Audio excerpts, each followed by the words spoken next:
예, 할렐루야. 오늘은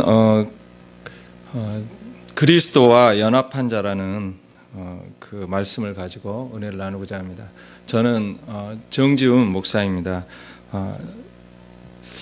제가 이제 그 하나님 복음을 들고 열방을 향해서 나아갈 꿈을 꾸고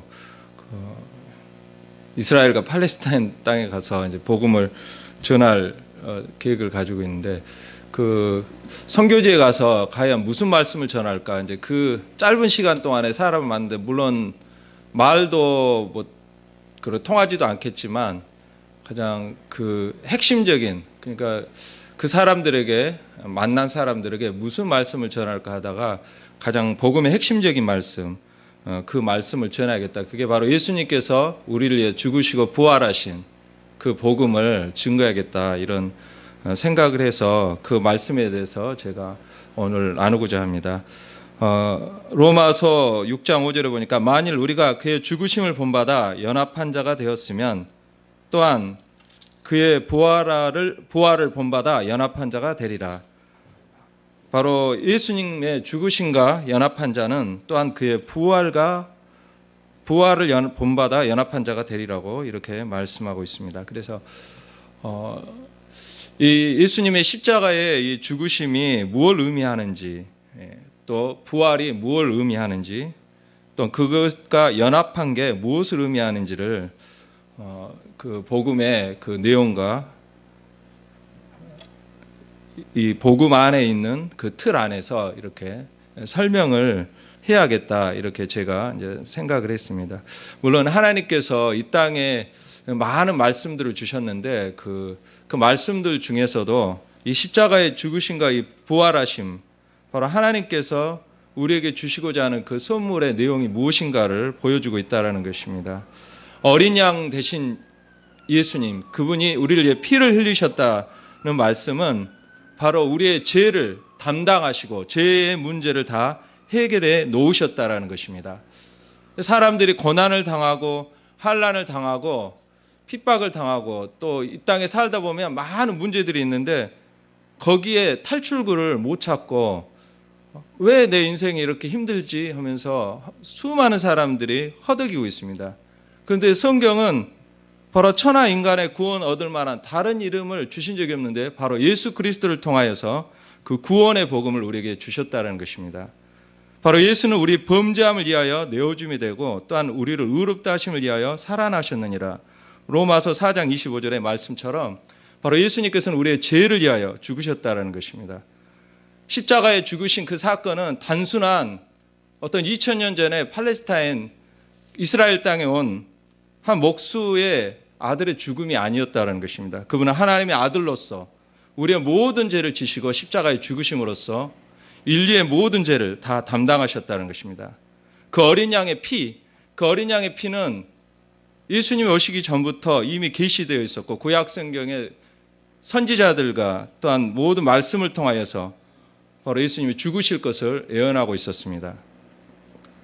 저는 이제 인생을 뭐 얼마 많이 살았나요? 적게 그냥 금방 지나가서 얼마 안 산 것 같은데 하여튼 금방 지나갔습니다. 그래서 느낌은 20대 청년 같은데 나이가 이렇게 되는지 깜짝깜짝 저도 놀랍니다, 제 나이에. 그래서 인생이 이렇게 화살같이 지나가는구나, 이제 그걸 예전에는 몰랐는데 이제 요새 좀 느끼고 있습니다. 그래서 그런데 그 인생의 그 고난 때마다, 힘들 때마다 탈출구가 정말 하나님이 살아계시다면 왜 나를 이렇게 힘들게 하시지 하면서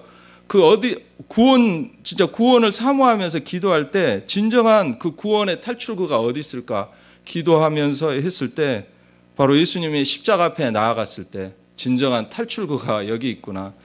정말 내 힘으로 해결할 수 없는 그 문제를 주님이 이미 2000년 전에 나를 위하여 다 담당해 놓으셨구나.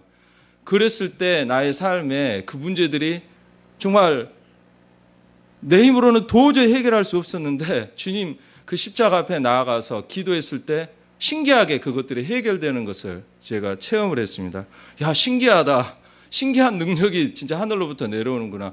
그냥 현실은 바뀐 게 없는데 내 안에서부터 그걸 이길 수 있는 힘을 주님이 공급해 주시고 시간이 지나고 보니까 그게 아무것도 아닌 것처럼 그냥 다 지나가고 해결된 것을 체험하고, 물론 그 당시에는 힘들고 또 뭐 그 문제가 해결했다고 또 다른 문제가 없는 건 아닌데 정말 십자가의 능력을 체험하게 됐습니다. 그래서 사도 바울은 십자가의 도가 멸망한 자에게는 미련한 것이지만 구원을 얻는 우리에게는 하나님의 능력이 된다고 그 말씀하셨던 것들을 실감하게 됐습니다. 그래서 저는 그 십자가의 능력 앞에 정말 주님이 다 해결해 놓으신 그 은혜로 말미암아 내가 구원 얻었구나 이렇게 기뻐하고 그 앞에 머물렀는데, 또 하나 놀라운 것은 이 십자가를 계속 붙들고 있었더니 어느 날 제가 그리스도와 함께 단순히 십자가에 나를 위해 죽은 것뿐만 아니라 나도 같이 죽었구나 이걸 깨닫게 됐습니다. 그래서 주님이 나의 모든 것들을 대신하여서 죽었단 말은, 나 대신 죽었단 말은 내가 죽은 거구나.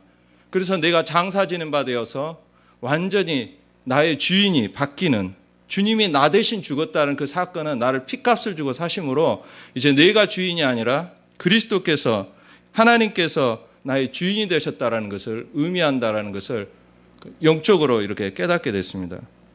그리고 나서 이제 이 부활의 복음이 열렸는데 바로 예수님의 이 십자가에 죽은 그 승리의 범위를 알게 됐습니다. 바로 부활하신 주님과 같이 우리가 의롭게 되고, 부활하신 주님과 같이 우리가 영원한 생명을 얻는 존재가 되었구나. 이런 존재론적 가치에 있어서 이 부활을 통해서 저에게 다가오기 시작했습니다. 이 부활 자체가 뭐 진리이고 사실인 건 너무나도 제가 이제 뭐 하나님이 살아계시니까 하나님께서 능치 못할 일이 없기 때문에 뭐 그 의심의 여지가 없다 이렇게 생각했지만, 그 부활이 진짜라고 생각했을 때 이 부활해 주는 의미가 무엇일까 생각했을 때 주님께서는 바로 너가 이 부활하신 주님과 같은 존재라는 것을 주님은 말씀하고 있었습니다.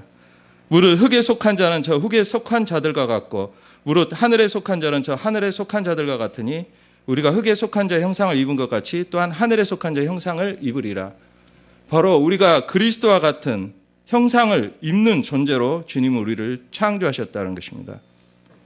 십자가에서 우리의 죄를 해결하고 그리고 모든 문제를 겨우 해결한 것이 뿐만 아니라 정말 우리를 의롭다 하시고 하나님 자녀 삼아주시고 영원한 생명을 기업으로 유업을 이을 자로 하나님과 공동 상속자로서 하늘의 왕 같은 제사장으로 우리를 신분을 죄인에서 의인으로 그리스도 안에서 새로운 피조물로 우리를 지으셨다는 것입니다.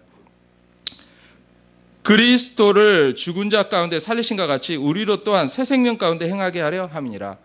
새 생명, 새로운 피조물, 그리스도 안에 있는 이런 새로운 피조물로서 우리를 지으셨기 때문에 우리는 그 영원한 하나님의 그 자유로운 가운데, 하나님의 생명 가운데 들어가는 그 축복을 이 부활의 약속 가운데 주님은 주셨다라는 것입니다. 하나님의 자녀. 그래서 이제 이 자녀된 삶이 무엇일까? 제가 이제 이걸 누려야 되겠다. 예수님이 그 십자가의 그 능력을 의지했을 때 그 십자가의 능력을 맛본 것처럼 이 부활의 능력 안에 내가 있어야 되겠다. 그걸 이제 제가 기도하고 하나님 앞에 나아갔을 때 하나님께서는 저에게 이 성령의 능력으로 이 모든 부활의 약속들을 부어주셨는데 그 기름 부음을 통하여서 열방을 치하라라는 것입니다. 이 부활의 생명을 그냥 받아서 그냥 누리고 나만 누리는 것이 아니라 이 부활의 생명을 가지고 할 일이 있는데 바로 이 왕권, 그리스도 안에 있는 왕 같은 제사장으로서 그 권세를 가지고 열방을 나가서 그들을 치하라는 것입니다. 열방을 다스리는 자로. 그 열방을 다스리고 치하는 게 무엇이겠습니까? 땅끝까지 이르러 내 증인이 되고 모든 족속으로 제자를 삼으라는 주님의 그 명령 안에 이 약속들이 담겨져 있는 것입니다. 시편 2편에도 구하라 그러면 열방을 줄이라, 열방을 치하라는 것입니다. 우리를 열방의 왕으로서 부르시고 주님께서는 온 세계 열방 가운데 나가서 하나님의 자녀들을, 하나님의 백성들을, 잃어버린 자녀들을 찾으라는 것입니다. 그 왕권을 바로 예수 그리스도, 하늘과 땅의 모든 권세, 그 예수 이름을 우리에게 주시고 그 예수 이름으로 나가서 열방 가운데 이 복음을 증거하여서 잃어버린 자들, 아직도 사탄에게 묶인 바 되어서 죄 가운데 허덕이는 수많은 사람들을 자유케 하고 이 복음의 능력을 가지고 그 사탄의 진을 해파하고 그들을 건져내라는 것입니다. 그 왕권을 우리에게 주셨고 이 부활의 생명 안에 이 왕 같은 하나님의 정체성, 하나님의 그 씨, 하나님 안에 있는 그 생명의 능력이 이 모든 것들을 넉넉히 이길 수 있는 힘을 우리에게 부여해 주셨다는 것입니다. 하늘과 땅의 모든 권세를 아버지께서 내게 주셨으니 너희는 모든 족속에게 나아가서 이 복음을 증거하라는 것입니다. 이건 단순히 우리 주위에 있는 사람뿐만 아니라 우주적인 사건이며 전 세계적인 사건이며 모든 세계를 통치하시는 하나님의 지상 명령이시면서 바로 하나님께서 하나님 나라를 세우고자 하는 하나님의 뜻이 이 안에 있다라는 것입니다. 그래서 저는 이제 가서 무엇을 전할까? 바로 주님이 이미 십자가에서 승리하시고 죄의 권세를 깨뜨리시고 사탄의 머리를 밟아 부서뜨리시고 이미 박살냈고 부활하심으로 우리에게 이미 그러한 부활의 생명 가운데 하늘의 권세, 바로 예수님과 부활하신 예수님과 동일한 그 생명, 우리에게 들어오신 그 성령으로 말미암아서 영생을 주셨을 뿐만 아니라 왕 같은 제사장으로서 왕권을 주셨기 때문에 우리는 세상을 이기는 자이며 넉넉히 이기는 자이기 때문에 나아가서 열방을 치하라는 것입니다. 우리는 쪼는 자가 아니라 그들이 우리를 두려워하는 자로, 가나안 땅에 들어갔을 때 가나안 족속들이 이스라엘 백성을 두려워했던 것처럼 우리는 열방 가운데 있는 사탄에게 묶임받은 그 사람들을 자유케 하는 그 권세와 그 능력을 우리에게 주셨기 때문에 이걸 가서 우리가 열방을 치하라는 것입니다. 우리는 이 땅의 왕일 뿐만 아니라 저 하늘에 가서도 하늘의 왕으로서 영원히 그리스도와 더불어 왕 노릇하는 10거울, 5거울, 자기가 유업을 취한 것만큼 하나님께서 또 하늘에서도 그 다스리는 자로 세워주겠다는 것입니다. 그래서 열방을 취하는 자로 우리를 주셨기 때문에 우리가 열방을 구하고, 아까도 목사님이 말씀했던 것처럼 스코틀랜드를 주시옵소서, 존 낙스가 그렇게 기도했을 때 하나님께서 정말 스코틀랜드를 존 낙스에게 주셨던, 그 율리안 케일에게 인도를 맡겨주셨던 것처럼, 허드슨 테일러가 중국을 맡겨주셨던 것처럼 우리가 열방 가운데 전 세계를 다스리는 자로,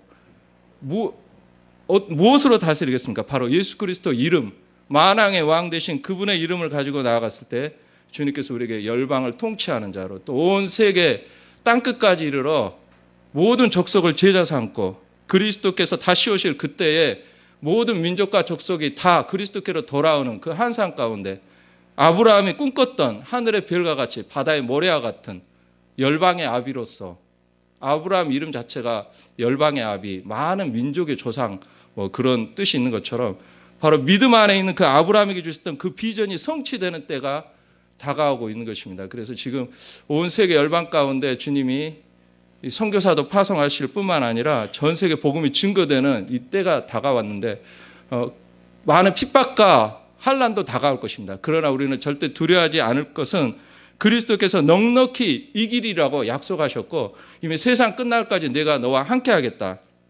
또 그리스도께서 십자가에 죽으시고 부활하심으로 이미 승리하시고 그 승리하신 확증을, 그 생명을 우리에게 성령으로 부어주셨기 때문에 우리는 결코 두려워할 필요가 없는 것입니다. 그래서 제가 나가면서 거기 가면 돌도 던진다는데 두려워할 필요가 없습니다. 왜냐하면 하나님께서 지키실 것입니다. 맞을 때 되면 맞겠지만 그게 뭐가 두렵습니까? 스데반도 돌에 맞아서 천국에 갔는데 그것도 죽을 때가 하나님께서 그 영혼을 받을 때가 돼서 죽은 거지, 사도 바울은 3번이나 돌탕을 맞았지만 죽지 않고 다시 살아났고 죽을 때가 돼서 하나님 사명이 끝날 때가 돼서 불렀기 때문에 그런 걸 두려워할 게 아니라 우리는 어디를 가든지 핍박과 환난이 다가온다 할지라도 이 그리스도의 복음의 권세와 능력을 가지고 가면 감옥도 변화시키고 법정에 가면 법정에 있는 사람 변화시켰던 그 사도 바울과 같이 어디를 가든지 간에 이 복음의 능력이 전파되는 그 어떠한 것도 주님께서 함께 하시면 하나님 나라가 임하고 거기에 사탄에게 빼앗겼던 그 땅을 다시 찾는, 그리고 열방을 치하하는 그러한 열방을 얻는 그런 비전과 꿈을 그게 바로 우리의 꿈이 아니라 그게 예수님의 꿈이더라고요. 그래서 저는 이게 내 꿈이 아니고 예수님의 꿈이었구나. 바로 우리가 예수님의 꿈에 동참했을 때, 그러니까 내가 예수님 내 꿈을 이루기 위해서 예수님 도와주세요 이게 아니라 예수님의 꿈을 이루기 위해서 내가 헌신했을 때 예수님 우리를 사용하시고, 그 예수님 하나님이 아브라함에게 꿈꾸게 했던 그 꿈, 열방이 그리스도께로 돌아오는, 모든 민족이 주께로 돌아오는 그 꿈이 성취되는 그때 주님께서 다시 이 땅에 오신다고 약속하고 있습니다. 그래서 모두 다 이러한 예수님의 꿈을